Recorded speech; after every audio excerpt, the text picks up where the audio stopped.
నమస్తే, welcome to editor analysis.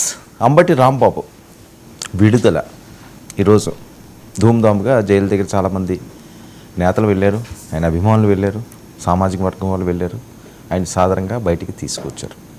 Ambati Rambabu arrest అయిన దగ్గర నుంచి జరిగిన పరిణామాలు మనం చూసాం. ఆంధ్రప్రదేశ్ రాజకీయాలు ఒక్కసారిగా గుంటూరు వేదికగా భగ్గుమన్నాయి. అదిగో చూడండి, ఎక్స్క్లూజివ్గా మనం విజువల్స్ కూడా అక్కడ మనం చూడొచ్చు.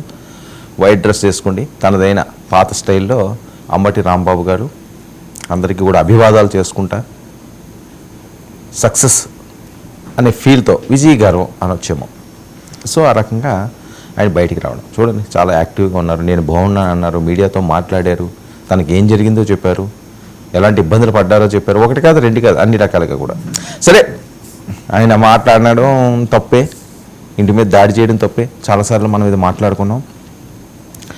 రాజకీయాల్లో ఎలా ఉంటుందంటే ఏ టైంలో ఎట్నుంచి ఎలాంటి ఉపద్రవం వచ్చి పడుతుందో తెలియని పరిస్థితి, లేకపోతే ఏ టైంలో ఎటు నుంచి ఎలాంటి సూపర్ బంపర్ ఆఫర్ వస్తుందో తెలియదు. సో ఈయనకు వచ్చింది అయితే అది బ్యాడే అనుకోవాలి. ఆ రోజు ఆ మాట అనకపోతే ఈయన బయటే ఉందరు. ఎందుకంటే వైఎస్ఆర్సీపీలో తనదైన స్టైల్తో వ్యంగ్యంగా డైరెక్ట్గా అటాక్ మోడ్లోకి దిగిపోయి మాట్లాడగలిగే వాళ్ళలో అతి తక్కువ మందిలో అంబటి రాంబాబుది ఒక ప్రత్యేకమైన స్థానం ఉంది. అంటే ఆయన మాజీ అడ్వకేట్ కాబట్టి తెలివైన వాడు, భాష మీద పట్టున్నవాడు ఆయన. సో మాట్లాడేవాడు. సో మన మాటలో వచ్చిన కదా అని చెప్పి బూతులు తిడతామో లేకపోతే ఇంకోటి తిడతామని అది ఎవరు అనుకున్నా, ఎవరు అలా చేసినా అది తప్పు కిందే భావించాలి.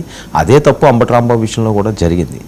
సరే, మరి ఇన్ని రోజులు ఆయన బయట ఉన్నారు, 36 కేసులు అన్నారు, పీటీ వారెంట్ మళ్ళీ పెడతారు, మళ్ళీ ఆయన లోపల పెడతారు, చాలా చాలా చాలా చెక్ జరిగింది. నిన్న బయలు వస్తున్నదని తెలిసి ఈరోజు రిలీజ్ అవుతారని తెలిసినా సరే ఒక టెన్షన్ వాతావరణం అని అనుకుంది. అంతే, మళ్ళీ వాళ్ళు బయటకు వస్తారా, నిజంగా విడుదల అవుతారా, లేకపోతే మళ్ళీ ఇంకో పీటీ వారెంట్ ఏమైనా వేస్తారా, ఇవి కదా పడ్డ టెన్షను. ఎందుకంటే ఆయనకి 2 సార్లు అలా జరిగింది.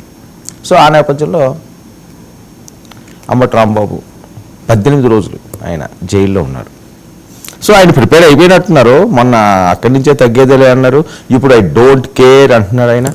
ఒకసారి ఆ వాయిస్ విందామండి, ఆయన ఏం మాట్లాడారు అంటే ఒక క్లారిటీ వస్తుంది, తర్వాత మాట్లాడదాం. ప్లే చేయండి వాయిస్. సమాధానం చెప్తాను. నా ఇంటి మీద దాడి చేశారు, నన్ను హింసించారు, నా పెళ్ళాం బిడ్డలను తరిమారు, నా కార్లు ధ్వంసం చేశారు, నా ఇల్లు తగలబెట్టడానికి ప్రయత్నం చేశారు, నన్ను లోపల పెట్టారు. I don't care. ప్రజలున్నారు, ధర్మం ఉంది, పైన దేవుడున్నాడు, అన్నిటికీ ఒక రోజు సమాధానం చెప్తాడు. దుర్మార్గమైన విధానం. బాధితుల్ని లోపల పెట్టారు, క్రిమినల్స్ ను బయట వదిలేశారు.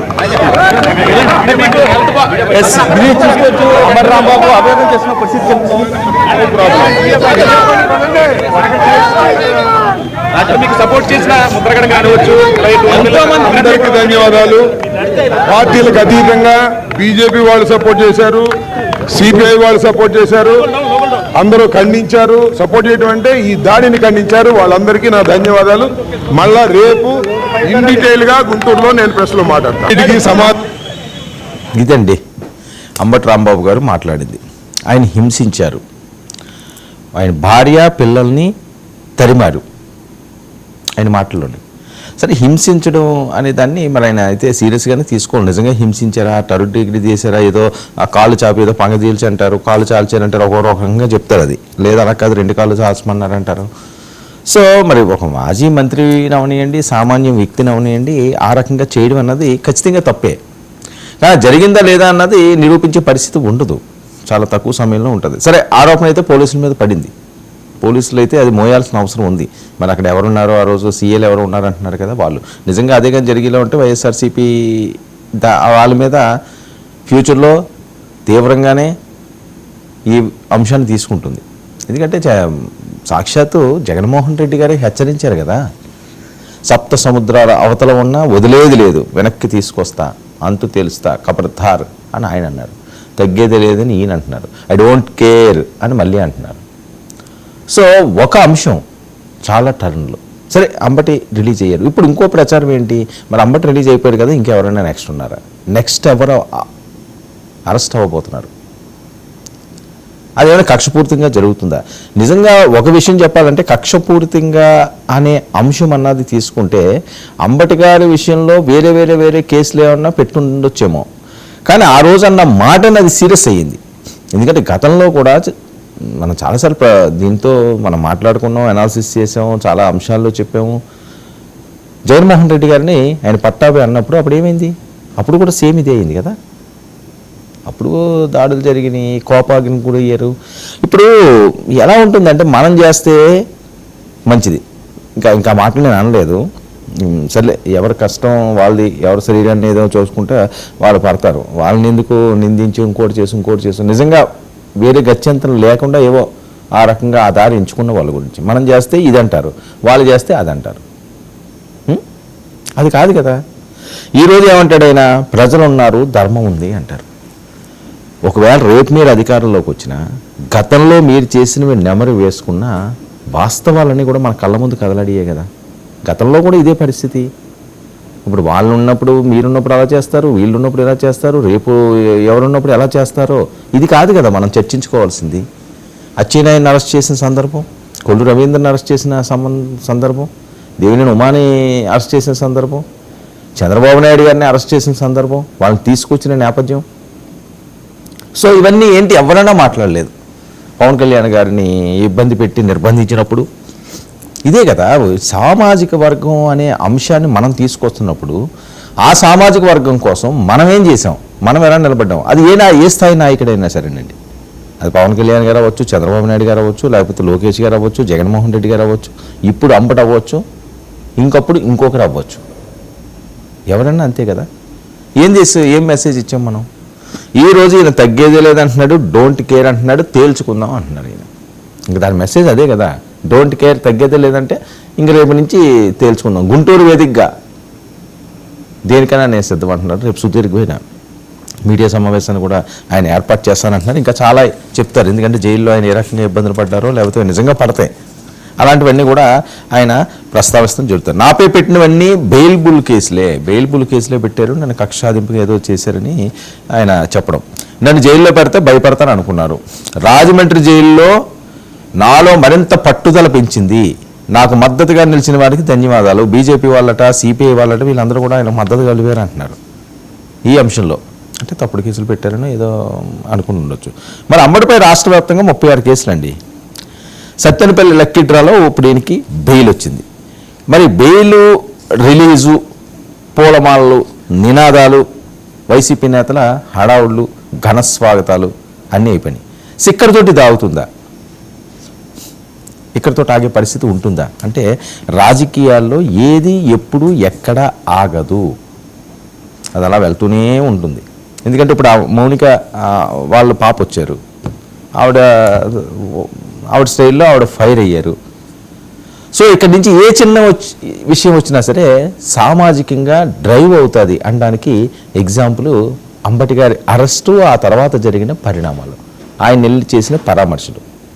సో అంతా ఒక లైన్ ప్రకారంగా వెళ్ళిందే అనడానికి నిదర్శనాలు ఇవన్నీ కూడా. ఈ కూటమి ప్రభుత్వం దుర్మార్గంగా వ్యవహరించింది, బాధితులను లోపల పెట్టారు, క్రిమినల్ను వదిలేశారు. అంటే ఎవరైతే ఇంట్ల మీద దాడులు చేశారో వాళ్ళ మీద కేసులు పెట్టి స్టేషన్ బెయిల్ లేవో ఇచ్చినట్టున్నారు. అది ఓకే, ఎవరైనా నిజంగా తప్పు చేస్తే వాళ్ళని అరెస్ట్ చేయాలి, వాళ్ళకి రిమాండ్లు విధించేలా చేయాలి, కఠినమైన సెక్షన్లు పెట్టాలి. నేను అధికారంగా ఉన్నానని కానీ నేను రెచ్చిపోయి, నీకు అధికారం వచ్చింది కదా అని నువ్వు రెచ్చిపోయి ప్రజల్ని ఇబ్బంది పెట్టి ప్రజాస్వామ్యాన్ని అవహేళన చేసే విధంగా అది ఎవరు చేసినా తప్పే. న్యాయాలు ఉన్నాయి, చట్టాలు ఉన్నాయి, కోర్టులు ఉన్నాయి, మంచి ఉంది, మానవత్వం ఉంది. ఇవన్నీ కూడా మనం మర్చిపోయి ఓన్లీ కక్ష సాధింపు చర్యలు, వాడు నన్ను అన్నాడు నేను నన్ను ఇలా చేయాలి, వీడు నన్ను అన్నాడు నేను అలా చేయాలి అన్నవాడు వాళ్ళు మనస్సాక్షికి ఆలోచించుకోవాలి. అసలు మనం ఏం మాట్లాడుతున్నాం, ఏ స్థాయిలో మనం ఉన్నాము, మన స్థాయిని తగ్గించుకుని మాట్లాడుతున్నామా అని బేరీజులు వేసుకోవాలి ప్రతి ఒక్కరు. ఆ బేరీజులు వేసుకుంటే పరిస్థితి రాజకీయ నాయకుల్లో చాలా తక్కువ అయిపోతుంది రోజు రోజుకి. ఒకప్పుడు చిన్న మాట పడితే రిజైన్ చేసేవారు. ఎన్నిసార్లు మనం చదువుకోలేదు, ఎంతమంది గొప్ప వాళ్ళ గురించి మనం స్ఫురించుకోలేదు. ఈ రకంగా సందర్భం వచ్చినప్పుడు ఎన్నిసార్లు మాట్లాడుకున్నాం కదా. ఎందుకు అనుకుంటాం వాళ్ళని? అదే మహాత్ముడు గొప్పవాడు, సుభాష్ చంద్రబోస్ నిజమైన వీరుడురా, అల్లూరి సీతారామరాజు, మన్యం పులిరా అని ఎందుకు చెప్పుకుంటానండి? ఎంతోమంది లేరా మన్యంలోని? మహాత్మా గాంధీ లాంటి వాళ్ళు ఎంతో దేశం మీద లేరా? సుభాష్ చంద్రబోస్ లాంటి వాళ్ళు లేరా? ఉన్నారు. కానీ వీళ్ళు మలుచుకునే పరిస్థితి ఉంటుంది చూసారా? అందుకని వాళ్ళు దేవుళ్ళతో సమానం అయిపోయారు, గొప్పవాళ్ళు అయిపోయారు, ఆదర్శప్రాయులు అయిపోయారు. నేను చాలా తక్కువ మందిని చెప్పాను, ఇంకా చాలామంది ఉన్నారు. ఫర్ ఎగ్జాంపుల్ అదర్ పేర్లు ఇంకా లేరని నేను చెప్పట్లేదు, ఫర్ ఎగ్జాంపుల్ చెప్తున్నాను. అందరికీ కూడా కళ్ళ ముందు కనిపించే పేర్లు ఇవన్నీ కూడా. సో ఆ స్థాయిలో మనం వెళ్ళకపోయినా పర్వాలేదు, మన స్థాయిని దిగదార్చుకోకూడదు. ఏ మనిషి అయినా సరే, ఏ వ్యక్తి అయినా సరే, ఏ నాయకుడైనా సరే. సో అది మనం ఎప్పుడైతే దిగదార్చుకుంటామో మనమే అన్యాయంగా నశించిపోయినట్టే. మన క్యారెక్టర్ మనమే చంపుకున్నట్టు.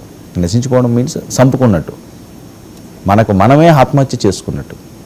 మన క్యారెక్టర్ ఎప్పుడు కోల్పోయినా, మనం ఏదో ఆశించో ఏదో అంశంలో పిచ్చిగా ఏదో చేద్దామనో, లేకపోతే ఎవరి మెప్పు కోసమో ఏదో వస్తుందనో ఆశించి ఎవరు ఏ తప్పటడుగులు వేసినా సరే సమాజం మనల్ని ఒక కంట చూస్తూనే ఉంటుంది. ఆలికేముందిలే 5 సంవత్సరాల తర్వాత ఏదో ఆమ్యామ్యాలు ఇచ్చేస్తే ఓట్లు వేసేస్తారు, గుద్దేస్తారు అనుకోవడం చాలా పొరపాటు, చాలా బుద్ధి తక్కువ ఆలోచన. ప్రజలు చాలా విచక్షణతోనే ఉంటారు. వాళ్ళు చాలా క్లారిటీ ఉంటుంది. అందుకనే ఎట్టి పరిస్థితుల్లోనూ పోరం అనుకున్న వాళ్ళని చాలా దారుణంగా ఓడిస్తారు. ఇంకా అంత సీన్ లేదులే అన్న వాళ్ళని ఆందోళన ఎక్కిస్తారు. దట్ ఈజ్ వాటర్ నాడి. అది ఎవడో కనిపెట్టలేడు. కనిపెట్టమనుకుంటారు అంతే రాజకీయ నాయకులందరూ. వీళ్ళందరూ కూడా పప్పు బిళ్ళాలు పంచేద్దాం, మన చేతుల్లో ఉంటారు, లేకపోతే మన సామాజిక వర్గం ఇది అని అనుకుంటారు. ఏమీ కాదు. టైం వచ్చిందంటే వాళ్ళ పని వాళ్ళు చేసుకెళ్ళిపోతారు, వాళ్ళు గుద్దుకెళ్ళిపోతారు. ఆ గుద్దులకి మనకి హార్ట్ స్ట్రోక్